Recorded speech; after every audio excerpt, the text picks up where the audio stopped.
Today we're going to talk about why it could be super beneficial to bring your baby into the chiropractor to get evaluated postpartum.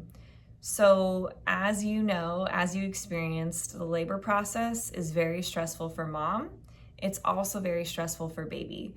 So whether the child was delivered vaginally or through C-section, there's still a lot of poking, prodding, twisting, torquing, and cervical subluxations are very common for babies.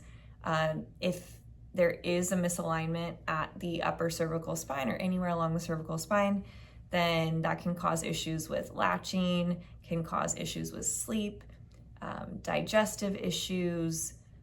They could be a very fussy baby. They could be extra gassy or burpy.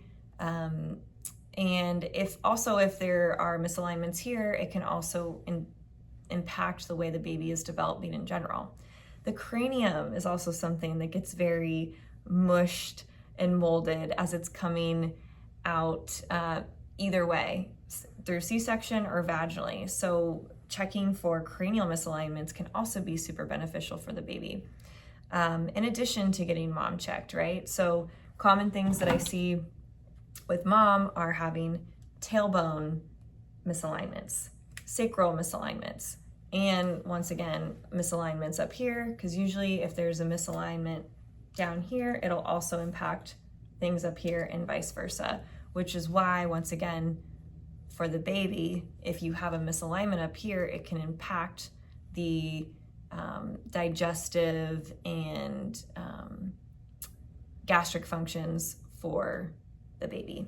So let's talk about what it might look like for a baby to get adjusted. Typically, when you think of getting adjusted for an adult, you may hear a clicking sound. We don't want to hear that for a baby at all. We're actually using such light pressure when we're learning this in school, and when we take pediatric seminars, we learn to only use the amount of pressure that you would use on a tomato, and it wouldn't actually bruise the tomato. So it's very, very light pressure. And that's really all you need to make an impact for a newborn, because they are so malleable at this point. So even if we're assessing and moving cranial bones or moving cervical bones, it's the same idea and pressure. So there really should never be any twisting or adjusting at that age. It's very light, and it's more of like impulse pressures. If you have any other questions pertaining to what a chiropractic visit may look like for a newborn, then please comment below, and I am happy to answer them for you.